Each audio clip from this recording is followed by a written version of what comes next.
దర్శకరత్న my godfather, Telugu industry godfather Dasari Narayana Rao గారికి అండి. ఆయన పెద్ద మనసుతో ఈరోజు ఈ పురస్కారం ఒక ఇంటర్నేషనల్ ఫిల్మ్ ఫెస్టివల్లో బెస్ట్ రొమాంటిక్ మూవీ అవార్డు వచ్చిందని తెలియంగానే తన ఇంటికి పిలిచి మా టీంను అభినందించడంలో ఆయన పెద్ద మనసుకు ఇంకోసారి నిదర్శనం. సో ఇలాంటి పెద్ద మనుషు ఉన్న వాళ్ళ ఇండస్ట్రీకి ఆయన ఆ లోటు ఎప్పుడు తీరదండి. సో ఆయన ఎంత యాక్టివ్గా ఇండస్ట్రీలో ఉంటే ఈ ఇండస్ట్రీ, తెలుగు ఇండస్ట్రీ పరిశ్రమ ఆయనలో ఇచ్చిన హిట్ సినిమాలాగే ఎంతో విల్ బి కలర్ఫుల్గా ముందుకెళ్తాయని ఆశిస్తూ ఆయన మరిన్ని సినిమాలు తీస్తూ మనందరికీ ఇప్పుడు ఇచ్చిన ప్రోత్సాహాన్ని ఇంకా రెట్టింపు ప్రోత్సాహంగా ఇండస్ట్రీలో ఎప్పుడు ఉండాలని కోరుతూ గురుగారు. ఎందుకంటే I remember the first movie I made ఎవడిగోలవాడికి 100 రోజుల ఫంక్షన్కి గురువుగారే ముఖ్య అతిథులు. ఆయన ఆ రోజు నాకు ఇచ్చిన ప్రోత్సాహం అంతా ఎంత కదండి, వారు గుర్తుందో లేదో తెలియదు. ఈరోజు 10 ఏళ్ళైనా కూడా నష్టాలు కష్టాలు ఎన్ని వచ్చినా కూడా సినిమా ఇండస్ట్రీని ఎంజాయ్ చేస్తూ సినిమాలు తీస్తానంటే ఆ రోజు మీరు ఇచ్చిన ప్రోత్సాహం గురుగారు. ఆ తర్వాత ఆ 100 రోజులు ఆ ఫస్ట్ మూవీ తర్వాత ఎమ్మటే గురుగారితో స్టైల్ సినిమాకి వాయిస్ ఓవర్ అడిగాను. అది ఎంత పెద్ద హిట్టో గురుగారికి తెలుసు, మా అందరికీ తెలుసు. ఆ సినిమాని ఎవరు కొనకపోయినా కూడా గురువుగారు ఫస్ట్ పర్సన్ కాల్ చేసి, సిద్ధర్ నీ సినిమా మొత్తం నేనే నీకు కొనేస్తున్నానా అని తీసుకొని ఆ రోజు నైజాంకి ఆ రోజు హిట్కి కూడా కారకులై నా సినీ పరిశ్రమ జర్నీలో అతి ముఖ్యమైన మనిషిగా గురువుగారు వెనకాల ఉండటం వల్ల ఒక ధైర్యాన్ని, ఈరోజు ఈ పురస్కారాన్ని ఆయన గౌరవిస్తూ ఎంతో ఆనందంగా ఉందండి. ఈ నిజంగా this success really is dedicated to ముఖ్య కారణమైన డైరెక్టర్ చంద్రు అండి. బికాజ్ ఈ సినిమాని ఆయన ముందు కన్నడలో తీశారు, అక్కడ ఎవరికి చూపించకుండా సెన్సార్ కూడా చేయించకుండా నాకు చూపించారు. నా ప్రొడక్షన్ వాల్యూ మీద, జడ్జ్మెంట్ మీద గౌరవంతో ఎమ్మటే అన్ని రైట్స్ నేనే తీసుకుని అన్ని భాషలో చేయాలనుకొని ఎమ్మటే కొనుక్కున్నాను. అక్కడ రిలీజ్ అయ్యి పెద్ద హిట్ అయింది. అక్కడ కూడా ఈ సినిమా ఉత్తమ చిత్రంగా అక్కడ నంది అవార్డ్స్కి ఈక్వలెంట్గా అవార్డు అందుకుంది. కానీ తెలుగులో రిలీజ్ అయ్యి ప్రేక్షకుల ఆదరణ అంతా ఎంత పొందలేదండి. దానికి ముఖ్య కారణం డైరెక్టర్ అయితే ఇంకొక దాన్ని ముందుకు తీసుకురావడానికి కారణమైన Sudheer Babu. Is performance one of the best performance. ఈ సంవత్సరం ఉత్తమ నటుడికి అర్హతుడైన పర్ఫార్మెన్స్ ఆ సినిమాలో ఆయన చేయటం వల్ల the whole movie really shaped into wonderful enjoyable entertaining movie. దాన్ని ఈరోజు ఒక ఇంటర్నేషనల్ ఫెస్టివల్లో టుడేస్ మూవీస్ ఒక నామినేషన్ దక్కడమే కష్టం అండి తెలుగు సినిమాలు. ఎందుకంటే మనం టూ కమర్షియల్ అయిపోయాం. ఇది కమర్షియల్గా తీస్తూ అలా వాల్యూస్కి ఎంతో దగ్గరగా తీసిన చంద్రుని అభినందిస్తూ ఈ cinema Jaipur international film festival కూడా అభినందించి బెస్ట్ రొమాంటిక్ మూవీ కేటగిరీలో ఇంటర్నేషనల్ మూవీస్ ఎన్నో పోటీ పడుతున్నా కూడా ఈ సినిమాకి ఆ పురస్కారం అందించినందుకు నాకు I really respect the jury of Jaipur international film festival. ఆ జ్యూరీ చైర్మన్ ఎవరు కాదండి, కమలేష్ పాండే అని, ఖల్నాయక్, ఒక రంగ్ దే బసంతి లాంటి రైటరే ఆ సినిమా ఫెస్టివల్కి jury member. And Prakash Jha, ఇంకా top most Indian film personalities were jury members. And ఈ సినిమా అక్కడ ఆల్మోస్ట్ అన్ని ఇంటర్నేషనల్ మూవీస్కి అవార్డ్స్ వచ్చినాయండి. ఒక పీకు అండ్ మన సినిమా కృష్ణమ్మ కలిపింది ఇద్దరికి తప్ప. So that is that self పీకుకి నిజంగా అందరికీ తెలుసు, పీకు అమితాబ్ బచ్చన్ది, ఇర్ఫాన్ ఖాన్ ఎంత పెద్ద commercial and also critically acclaimed మూవీని. దాని సమానంగా మన కృష్ణమ్మ కలిపింది చేర్చడంలో కూడా నాకు చాలా గర్వంగా ఆనందంగా ఉంది. అంతకన్నా మించి ఈ అభినందన సభ దాసరి గారి ఇంట్లో ఆయన సమక్షంలో జరగడం సినిమాకి నిజంగా ఒక ది బిగ్గెస్ట్ అవార్డు వచ్చినట్టు ఫీల్ అవుతూ I want thank the director hero Sudheer Babu and Nandita and Giribabu గారు ఒక ముఖ్య పాత్ర పోషించి 4 అద్భుతమైన మాట్లాడే అందరి గుండెల్లో రేపు టెలివిజన్లో చూసినప్పుడు ఇంకా దాన్ని ఎంత గౌరవిస్తారో నాకు తెలుసు. అలాగే ఈ ఫంక్షన్కి నేను అభినందించడానికి వచ్చిన నీలకంఠ గారికి, ఎన్ శంకర్ గారికి నా ప్రత్యేక అభినందనలు అండి. Thank you very much. And once again Telugu ప్రేక్షకులు కృష్ణమ్మ కలిపిన ఆదరించిన స్థాయికి, ఎస్పెషలీ విజయనగరం కేంద్రంలో, ఎందుకంటే స్ట్రైట్గా 50 రోజులు ఆడింది. ఏది against the wind of Baahubali, Srimanthudu పోటీ తట్టుకొని 50 రోజులు స్ట్రైట్గా ఆడి 4 ఆటలతో ఆడిన విజయనగరం ప్రేక్షకుల్ని ఆ ధైర్యాన్ని ఈరోజు అవార్డుతో మళ్ళీ నిజం చేసిందని నేను గట్టిగా నమ్ముతున్నా. And thank you very much. And ఈ సినిమాని ఇంకా ముందుకు తీసుకెళ్ళాలి, ఇతర భాషలకు ప్రయత్నాలు జరుగుతున్నాయి. ఈ అవార్డుతో ఆ ధైర్యాన్ని రెట్టింపైంది. హిందీలో తీసే ప్రయత్నం, హిందీలో కూడా ఇప్పుడు ఇంకా ముందుకు వస్తారు, ఎందుకంటే నెగోషియేషన్ జరుగుతున్నాయి అందరితో, కానీ ఇంకా డే ఎక్కడ కన్ఫర్మ్ అవ్వలేదు. బట్ ఈ respect will definitely make them agree on doing this movie. మంచి గుర్తింపు వచ్చిన బయట రాష్ట్రాల్లో కానీ బయట దేశాల్లో కానీ ఆయన ఎప్పుడు ముందుకు వచ్చి అప్రిషియేట్ చేస్తారు. So thank you very much sir చెప్పి ఒక రెస్పెక్ట్ రావాలి. సో ఈ సినిమా నాకు అలాంటి రెస్పెక్ట్ ఇచ్చింది. ఇందాక దాసనారాయణ గారు అంటున్నారు భలే మంచి రోజు. ఇప్పుడు నా రీసెంట్ సినిమా మంచి హిట్ అయింది అని చెప్పి అంటున్నారు. అలాంటి సినిమా మంచి హిట్ అవ్వడానికి కారణం కూడా ఇలాంటి ఫౌండేషనే. అంటే జనాల్లో ఒక మంచి రెస్పెక్ట్ వచ్చింది ఒక మంచి యాక్టర్ని. సో ఆడియన్స్ కూడా నేను చేసే సినిమాలు చూడడానికి ఇష్టపడుతున్నారు. సో దానివల్లనే అలాంటి మంచి హిట్ టాక్ వచ్చింది ఆ సినిమాకని అనుకుంటున్నాను. సో అంత మంచి రోల్ ఇచ్చారు శ్రీధర్ గారు అండ్ చందు గారు. వాళ్ళకి నిజంగా thank you very much sir from bottom of my heart. And Jaipur international festival ఏదైనా ఒక మంచి అవార్డు ఇస్తే మంచి బూస్ట్ ఇస్తుంది, ఇంకా మోటివేషన్ ఇస్తుంది మంచి హార్డ్ వర్క్ చేయడానికి. So this award is given me that motivation and to do more hard work. Cine ఇండస్ట్రీకి పెద్దన్న శ్రీ దాసరి నారాయణ సావు గారు, ఈరోజు నాకు జైపూర్ ఫిల్మ్ ఇంటర్నేషనల్ అవార్డు మా సినిమాకి మా టీంకి ఏమొచ్చింది, నాకు డబల్ ఖుషిగా ఉండేది. దాసరి నారాయణరావు సార్తో ఈరోజు మీట్ చేసి సార్ను చూసి వాళ్ళు పిలిపించి సన్మానం చేస్తూ ఉండేది నాకు ఆస్కర్ అవార్డు వచ్చినంత హ్యాపీగా ఉంది. ఎందుకంటే సార్ సినిమాలను చూసి మా తెలుగులో 100 మూవీస్ చేసిన సాయి ప్రకాష్ అని పెద్ద డైరెక్టర్ మా గురుగారు, వాళ్ళు రోజు చెప్పేవాళ్ళు సార్ వెళ్ళాను, చూశాను, వచ్చాను, మాట్లాడాను అని. సో ఈరోజు సార్తో నాకు తెలియకుండా అలాంటి అవకాశాన్ని చెప్పాలంటే తల్లి జన్మం ఇస్తుంది అమ్మ. నాకు తెలుగు ఇండస్ట్రీలో జన్మం ఇచ్చింది, సినీ జన్మం ఇచ్చింది మా శ్రీధర్ గారు. సో వాళ్ళకి నేను ఎప్పుడూ రుణంగా ఉంటాను అని మళ్ళీ చెప్తున్నాను. Thank you Sridhar sir. నన్ను గురుగారు అంటారంటే మా ఇంటి పెద్ద బిడ్డ అని చెప్పి నన్ను వేల మంది సభలో కూడా నన్ను సంబోధించి చాలా గర్వపడేట్టు చేశారు. చాలా సంతోషం. నిన్న రవి గారు ఫోన్ చేసి ఇట్లా మన best romantic film of the year వచ్చింది జైపూర్ ఫిల్మ్ ఫెస్టివల్లో, రేపు దాసరి నారాయణ గారి ఇంట్లో మన ఫంక్షన్ ఏర్పాటు చేస్తున్నామంటే నాకు అర్థం కాలే ముందు. ఏ నారాయణరావు గారికి ఈ కథకి సంబంధం ఏంటి, మన ఈ సినిమాకి సంబంధం ఏంటి, శ్రీధర్ గారికి అర్థం కాక నాకు నేను అడగదలుచుకోలే. నేను ఎట్టా రావాలనుకుంటున్నా 2-3 రోజుల నుంచి. ఈ సందర్భం వచ్చింది కాబట్టి డిఫరెంట్గా పోతున్నాను తెలుసుకుందాం అని చెప్పి వస్తే ఈ విషయం తెలిసింది ఏంటంటే, ఇంత మంచి అవార్డు వచ్చిన తెలుగు ఫిల్మ్కి తనంతట తాను పిలిచి ఇది అరేంజ్ చేయటం అనేది ఆయన విశాల హృదయానికి, ఆయన గొప్పతనానికి నిదర్శనంగా నాకు అనిపిస్తుంది. చాలా సంతోషం గురుగారు. ఇలాంటి అవార్డ్స్ రావడం అనేది ఎప్పుడో ఒకసారి వస్తుంటాయి, మనకి పోతుంటాయి. అలాంటివి వచ్చిన దాన్ని మనం సద్వినియోగం చేసుకొని మనం ఆనందించడంలో ఇలాంటి సలహా ఏర్పాటు చేసుకొని పత్రికాముఖంగా ఛానల్స్ ముఖంగా మనం తెలియజేసుకోవడం అనేది మంచి సంప్రదాయం. కాకుండా దీంట్లో నాకు అవకాశం ఇచ్చిన శ్రీధర్ గారు అంతమంది ఉయ్యాల వారికి అయ్యారు, నన్ను ఎందుకో బాగా లైక్ చేస్తాడు ఇతర దేశాలు కాబట్టి. అందువల్ల నన్ను ఈ సినిమాలో కూడా హీరో ఫాదర్గా మంచి క్యారెక్టర్ ఇచ్చారు. చందు గారు కూడా బాగా క్యారెక్టర్ మలిచి నాకు మంచి అవకాశం ఇచ్చారు. ఆ క్యారెక్టర్ కూడా బాగుందని చెప్పి అన్నారు. టోటల్ సినిమా కూడా మంచి సక్సెస్ అయింది. సుధీర్ బాబు కూడా మంచి అభివృద్ధిలో వస్తున్నాడు. ఆ సినిమాలో బ్రహ్మాండంగా యాక్ట్ చేశాడు. నెక్స్ట్ ఇప్పుడు భలే మంచి రోజు దూసుకెడుతున్నాడు. ఇంకా ముందుకు పోవాలని మంచి మంచి సినిమాలు యాక్ట్ చేయాలని కోరుకుంటూ, ఇలాంటి ఫిలిమ్స్ మన ఇండస్ట్రీలో ఇంకా మంచి మంచి ఫిల్మ్స్ తీసే దర్శకులు రావాలని మా గురుగారు ఆ చిన్న దర్శకులను ప్రోత్సహించి వాళ్ళకి ఎంకరేజ్ చేసి ఇట్లా ఉత్తమ చిత్రాలు తీసే పద్ధతి మన చిత్రపరిస్థితికి రావాలని కోరుకుంటూ, మరొకసారి మంచి సినిమా తీయాలని శ్రీధర్ గారిని మళ్ళీ కోరుకుంటూ, ప్రతి ఒక్కరికి తల్లి తండ్రి తప్పకుండా ఉంటారు. గురువుని నిర్ణయించుకోవటం కానీ, గురువుగా ఆ బాధ్యతని నెరవేర్చడం కానీ ఆయా వ్యక్తుల పైన ఆధారపడి ఉంటుంది. సినిమా ఇండస్ట్రీకి వస్తే ప్రతి సినిమా కళాకారుడికి కానీ టెక్నీషియన్లకు కానీ తల్లి తండ్రి తర్వాత గురువు అని చెప్పుకునే ఏకైక మహామనిషి దర్శకత్వం దాసరి నారాయణరావు గారు, మా గురువు గారు. వారికి ఎంతోమంది ఏకలవ్య శిష్యులు ఉన్నారు. ఇండస్ట్రీలో దాదాపు ఒక 60 మంది ప్రత్యక్షంగా వారి దగ్గర పనిచేసి డైరెక్టర్స్ ఉన్నారు. అట్లాగే యాక్టర్స్ ఉన్నారు. ఇంత అద్భుతమైన ఒక కళాకారులు తెలుగు సినిమా ఇండస్ట్రీలో ఉండి గిన్నిస్ బుక్ రికార్డ్ సాధించి ప్రపంచవ్యాప్తంగా ప్రపంచంలో ఉన్న సినిమాకే ఒక ఐకాన్గా నిలిచిన గురువుగారు ఈరోజు చంద్రుని, శ్రీధర్ గారిని, సుధీర్ బాబుని, ఆ సినిమా యూనిట్ని అభినందించడం నిజంగా వారి పెద్ద మనసుకి నిదర్శనం.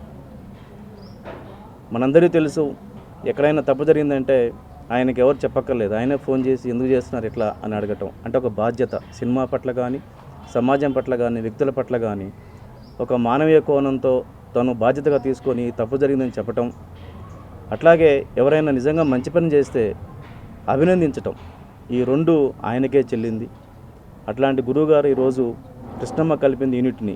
ఇక్కడ యూనిట్ సంబంధించిన సాయినాథ్ గారు, అట్లాగే శిరాశ్రీ గారు, గెస్ట్గా వచ్చిన పెద్దలు దావల సత్యం గారు ఉన్నారు, అట్లాగే సీను, దేవినేని రవి గారు, వీళ్ళందరూ కూడా ఈ సినిమాని అద్భుతంగా ప్రేమించి, చంద్రు కన్నడలో మంచి డైరెక్టరు, చాలా మంచి టెక్నీషియను, సినిమాని కూడా బాగా అద్భుతంగా చేశాడు. అట్లాగే శ్రీధర్ గారి సంగతి చెప్పాలంటే చాలామంది సినిమాని మెకానికల్గా ఉంటుంది, అంటే ఇన్స్టెంట్ సినిమా తీసామా, రిలీజ్ చేసామా, వదిలేసామా అన్నట్టుగా కొంతమంది ఫీల్ అవుతారు. కొంతమంది ఆ సినిమాకి కొబ్బరికాయ కొట్టక ముందు నుంచి, ఆ సినిమా ఆలోచన మొదలైన దగ్గర నుంచి ఆ సినిమాని రిలీజ్ చేసి దాన్ని 100 రోజులు ఆడిచ్చి జనం దగ్గరికి తీసుకెళ్లేంత వరకు కూడా అహర్నిశలు ప్రమోషన్ ద్వారా కావచ్చు, రకరకాల ప్రయత్నాల ద్వారా కావచ్చు, ప్రజల దగ్గరికి, ప్రేక్షకుల దగ్గరికి సినిమాని చేర్చడానికి, తను చెప్పాల్సిన దాన్ని ఖచ్చితంగా వాళ్ళకి రీచ్ చేయడానికి ఎంతో కృషి చేస్తారు. అట్లాంటి కృషిలో భాగంగానే తనకు జైపూర్ ఇంటర్నేషనల్ ఫిల్మ్ ఫెస్టివల్లో ఒక రొమాంటిక్ ఫిల్మ్గా ఈ సినిమాకి అవార్డు దక్కిందని భావిస్తున్నాను నేను. నిజంగా ఈ సినిమాకి అన్ని అర్హతలు ఉన్నాయి. ఈరోజు ఇటువంటి ప్రోత్సాహాన్ని ఇస్తున్నారు, అది ఎంత స్ఫూర్తినిస్తుందో నాకు బాగా అర్థమవుతుంది. ఎందుకంటే నాకు నేషనల్ అవార్డు ఇచ్చినప్పుడు గురువుగారు స్టేజ్ మీద నా గురించి మాట్లాడిన మాటలు నాకు ఈరోజు కూడా చాలా ప్రోత్సాహం ఇచ్చి, ఈరోజు they gave me so much encouragement. అలాగనే ఈ టీంకి కూడా ఈరోజు ఈ సన్మానం నిజంగా it will give them a lot of encouragement. చాలా థ్యాంక్స్, చాలా ఇట్స్ ఏ వండర్ఫుల్ థింగ్. నేను ఎప్పుడు జీవితంలో ఒకటి అనుకుంటూ ఉంటాను, మనం ఏది చేస్తే అది మనకు తిరిగి పొందుతుంది అనేది. సినిమా మీద ఫ్యాషన్ ఉన్న ఒక నిర్మాత లగడపడి శ్రీధర్. అతనికి ఎంత ఫ్యాషన్ ఉందో ఇంచుమించు వాళ్ళ శ్రీమతికి కూడా అంతే ఉంది. అందుకే 2 పేర్లు 2 బొమ్మలు వేశాడు ఎప్పుడు జంట.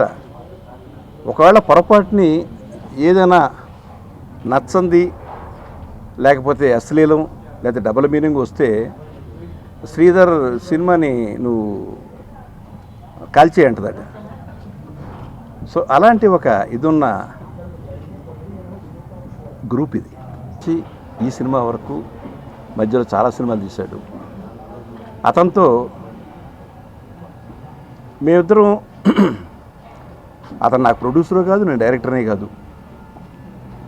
కానీ ఏ సినిమా తీసినా, ఏ సినిమా తీయాలనుకున్నా, తీస్తున్నా, ఏ సినిమా తీయకపోయినా ఖాళీగా ఉన్నా తను వస్తాడు, ఒక అరగంట సేపు కూర్చుంటాడు, మాట్లాడతాడు, పెడతాడు. అట్లా సినిమా గురించే మాట్లాడితే ఇంక వేరే మాట్లాడతాడు. ఎవరి సినిమా గురించైనా పాజిటివ్ లైన్స్లో మాట్లాడతాడు. సో ఈ జనరేషన్లో ఇలాంటి వాళ్ళు రావడం చాలా అవసరం. నిజంగా ప్రొడ్యూసర్స్ కౌన్సిల్, ఛాంబర్ లాంటి వాటిలో ఇలాంటి యంగ్స్టర్స్ కనుక వస్తే ఈ జనరేషను ఇండస్ట్రీ బాగుపడుతుంది.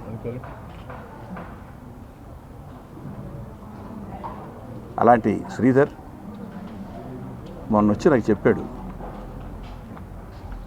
ఈ సినిమా కృష్ణమ్మ కలిపింది మా ఇద్దరిని. ఆ సినిమా అప్పుడు అతను చెప్పినప్పుడే సినిమా చూడడం జరిగింది. నిజంగా ఎంత నీట్ ఫిలిం అంటే చాలా చక్కని ఫిలిం, ఒక బ్యూటిఫుల్ లవ్ స్టోరీ. ఇలాంటి సినిమా మామూలుగా అయితే 100 days డెఫినెట్గా ఆడాల్సిన సినిమా ఇది. ప్రేమ కథలు అంటే ఇవాళ టోటల్గా సెటప్ మారిపోయింది. పూర్వం రాజ్ కపూర్ తీసిన సినిమాలు కానివ్వండి, లేకపోతే మేము తీసిన సినిమాలు కానివ్వండి, బాలచంద్ర గారు తీసిన సినిమాలు కానివ్వండి, ప్రేమ కథలు అంటే దాంట్లో ఒక ఆర్ద్రత, ఒక హ్యూమన్ రిలేషన్, ప్రేమకి పవిత్రత, సాక్రిఫైస్, అలా ఉంటేనే అది ప్రేమ కథ. ఒక మజ్ను తీసుకోండి, ఒక మరో చరిత్ర తీసుకోండి, లేకపోతే ఒక జూలీ తీసుకోండి, ఇలా కొన్ని డిఫరెంట్ ఫీచర్స్ తీసుకోండి, ఒక ప్రేమాభిషేకం తీసుకోండి, ఎన్నో లవ్ స్టోరీస్ తీశాను. వాటివి ఇప్పటికీ మనసులో గుర్తుంటాయి. పెళ్ళి కానికనే ఒక సినిమా, శ్రీధర్ గారు తీసిన సినిమా, ప్రేమని త్యాగం చేసి నాగేశ్వరరావు గారి పాత్ర చిట్ట చివర ఒక షాటు అలా ఇన్ఫినిట్లోకి అలా ఒక లైట్లోకి అలా వెళ్ళిపోతూ ఉంటే రాత్రి తెల్లవార్లు నిద్రపట్ల, మర్నాడు కూడా మనసులో అలా ఉండిపోయింది. అది ప్రేమ కథకు ఉన్న వాల్యూ. చరిత్ర పుట్టినప్పటి నుంచి, సినిమాలు పుట్టినప్పటి నుంచి ప్రేమ కథలు ఎప్పుడు ఫెయిల్యూర్ కాలేదు సరిగ్గా తీస్తే. కానీ ఆ ప్రేమ కథలు అన్ని భాషల్లోనూ చక్కగా ఉన్నాయి. తమిళంలో చక్కగా ఉన్నాయి, కన్నడలో చక్కగా ఉన్నాయి, హిందీలో చక్కగా ఉన్నాయి. ఒక్క తెలుగులోనే మాత్రం ప్రేమ కథలు కామకథలుగా మారాయి. I'm very sorry for this comment. ఒక అమ్మాయిని అబ్బాయి చూస్తాడు అక్కడ, అలా చూస్తే ఆ అమ్మాయి 96 ఫ్రేమ్లో కాలేజీలోకి నడిచి వస్తూ ఉంటుంది. వీడు రే అంటాడు. ఏంటని అంటారు? అదేరా దొరికింది, అదేరా నా పెళ్ళం, నేను దాన్నే చేసేసుకుంటున్నాను రా, ఫిక్స్ అయ్యాను రా అంటాడు. ఇక ఫిక్స్ అయ్యి ఆ పిల్లని హింసిస్తాడు. చివరికి ఆ అమ్మాయి ఓ రోజు చెప్పేస్తుంది, నీ హింస నాకు బాగా నచ్చిందిరా, నేను నిన్ను పెళ్లి చేసుకుంటాను రా. ఈ సినిమా సూపర్ హిట్.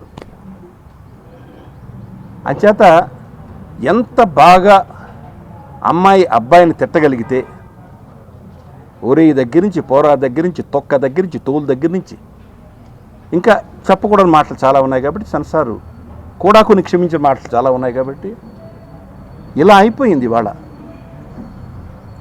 ప్రేమ కథల రూపమే మారిపోయింది నేడు తెలుగు సినిమాల్లో. దాని కాన్సెప్టే మారిపోయింది. చూస్తున్నారు, తీస్తున్నారు. చూసేవాళ్ళ తప్ప, తీసేవాళ్ళ తప్ప అంటే అది ఎవరికి వాళ్ళు ఆలోచించుకోవాలి. అలాంటి పరిస్థితులు కృష్ణం కలిపింది.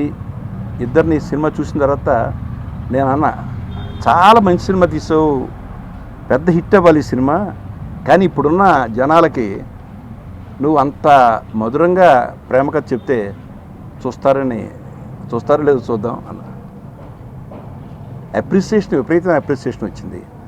అంత దీంట్లో కూడా పాపం మహానుభావులు చూసేవాళ్ళు ఉన్నారు కాబట్టి 50 రోజులు ఆ సినిమా ఆడింది. అది కన్నడలో చందు తీసిన సినిమా. చందు గురించి మీకు తెలియాలంటే తాజ్ మహల్ సినిమా తర్వాత ఏది ప్రేమ్ కహానీ, ఇవన్నీ సిల్వర్ జూబ్లీ యాడ్ పిక్చర్లు. ఫస్ట్ అతను 7 పిక్చర్స్ తీశాడు. 7 పిక్చర్స్లో 3 సినిమాలు సిల్వర్ జూబ్లీ అన్నాయి. ఒకటి 100 డేస్ ఆడింది, మిగతా 2 కూడా బాగా ఆడాయి. రెండు 100 డేస్ ఆడాయి. అంటే అతనికి ఒక నేరేషన్ స్టైల్ ఉంది, ఒక విజన్ ఉంది. అలాంటి విజన్తో సినిమా తీసాడు అతను. నిజంగా తెలుగులో ఫస్ట్ టైం ఆ సినిమాని అంత బాగా ప్రజెంట్ చేయగలిగాడు. నాకు అనిపిస్తుంది ఎవరికి చాలా మంచి ఫ్యూచర్ ఉందని నాకు అనిపిస్తుంది. I wish him all the best. ఇంకా కన్నడలోనే కాదు, తెలుగులో కూడా సినిమాలు చేయాలని మనస్ఫూర్తిగా నేను కోరుకుంటున్నాను. అలాగే ఈ సినిమాలో హీరోగా చేస్తున్న సుధీర్ బాబు, నాకు బాగా కావాల్సిన ఫ్యామిలీస్. మా కృష్ణ గారి ఫ్యామిలీ, నా ఫ్యామిలీ మొదటి నుంచి 40 ఏళ్ళ నుంచి మేమంతా కలిసి ఉన్న ఫ్యామిలీస్. సో కుటుంబంలో మనిషి. కానీ సరే ఆర్టిస్ట్గా వచ్చాడు, కృష్ణ గారి అల్లుడు, అవకాశం ఉంది, వచ్చాడు అని అనుకుంటారు అందరూ. నిజమే, రావడం అంతే. కానీ వచ్చిన తర్వాత తను నిలబెట్టుకున్నాడు. తన స్వశక్తి మీద, తన సొంత కాళ్ళ మీద నిలబెట్టుకుని బ్లాక్ బస్టర్ లాంటి ఒక హిట్ ప్రేమ కథా చిత్రం. అలాగే ఈ సినిమా చాలా చక్కని పిక్చర్. మొన్న నేను చూశాను, భలే మంచి రోజు. ఎంత బాగు ప్రస్తావన పిక్చర్లో చాలా డిఫరెంట్గా ఉంది. అది అందుకే సినిమా బాగా నడుస్తుంది. ఇవాళ సక్సెస్ఫుల్ పిక్చర్ అయింది. డైరెక్టర్ చాలా బాగా తీశాడు, సినిమా చాలా బాగుంది. అంటే ఇవాళ యాక్చువల్గా చెప్పాలంటే విపరీతమైన రెవెన్యూ రావాలి అలాంటి సినిమాలకి. అలాంటిది ఈ థియేటర్సు, షేరింగ్సు, ప్రాబ్లమ్స్ వీటిలో కొంత తేడా ఉందేమో నాకు నేనైతే యాక్చువల్ ఫిగర్స్కి వెళ్ళలేదు కానీ but it is a successful hit picture. అలా పిక్చర్ మీద పిక్చరు సక్సెస్ఫుల్గా స్లో అండ్ స్టడీగా మంచి కథలు సెలెక్ట్ చేసుకుని హిందీలో కూడా చేస్తున్నారు సార్. చేసి వెళ్తున్నాడు. ఇప్పుడే చెప్పాడు నాకు చిన్న న్యూస్, హిందీలో చేస్తున్నానంటే విలన్గా చేస్తున్నాను అన్నాడు. దట్ మీన్స్ చాలా మంచి ఆలోచన అతను, మంచి టర్నింగ్. ఎప్పుడైనా సరే విలన్గా చేసిన వాడే సర్వసమర్థ ఆర్టిస్ట్ కాగలరు. ఒక హీరో కంటే విలన్గా చేసిన వాడు సర్వసమర్థ హీరో కాదు, ఆర్టిస్ట్ కాగలరు, అన్ని యాంగిల్స్ చేయగలరు. అంచేత అందుకే చూడండి మీరు, విలన్గా చేసిన వాళ్ళు హీరోగా చాలామంది పైకి వచ్చారు. శత్రుఘ్న విలన్గా వచ్చాడు, వినోద్ ఖన్నా విలన్గా వచ్చాడు, గిరిబాబు విలన్గా వచ్చాడు, రజనీకాంత్ విలన్గా వచ్చాడు. అంటే విలన్గా వస్తే మంచి ఆర్టిస్టులు కాగలరు, వాళ్ళకి పెర్ఫార్మెన్స్ లెవెల్స్ పెరుగుతాయి. సో అది కూడా చాలా మంచి నిర్ణయం తీసుకున్నాడు. అలాగే హోల్ హార్టెడ్లీ ఐ కంగ్రాచులేట్. ఎందుకంటే జనరల్గా ఇంటర్నేషనల్ ఫిలిం ఫెస్టివల్ అంటే మన వాళ్ళకి పెద్ద అవగాహన ఉండదు. మన ఇండియన్ గవర్నమెంట్ కండక్ట్ చేసే ఇంటర్నేషనల్ ఫిలిం ఫెస్టివల్గా అనుకుంటారు తప్పితే మిగతాయి అనుకోరు. జైపూర్లో చేసే ఇంటర్నేషనల్ ఫిలిం ఫెస్టివల్ అనేది అది 8th ఇయర్ దగ్గర నేను 70 దేశాల 32 కంట్రీస్ నుంచి పార్టిసిపేషన్ ఉంటే ఇండియాకి సంబంధించి 2 పిక్చర్లే గుర్తింపు పడ్డాయి, 2టికి అవార్డ్స్ వచ్చాయి. తెలుగులో అది కృష్ణమ్మ కలిపింది, హిందీ అమితాబ్ బచ్చన్ పీకు. కాబట్టి దానిలో ఎంట్రీ దొరకడమే కష్టం, ఆ దొరికిన ఎంట్రీ అవార్డుగా రావడం మరీ కష్టం. కాబట్టి ఈ యూనిట్ని మనస్ఫూర్తిగా అభినందించడం కోసం ఈ కార్యక్రమం ఏర్పాటు చేయడం జరిగింది. So I'm so happy about this incident. So మరొకసారి మీ అందరికీ ఇలాంటి సినిమాని ఎంకరేజ్ చేస్తున్నందుకు మనస్ఫూర్తిగా అభినందనలు చెప్తున్నాను.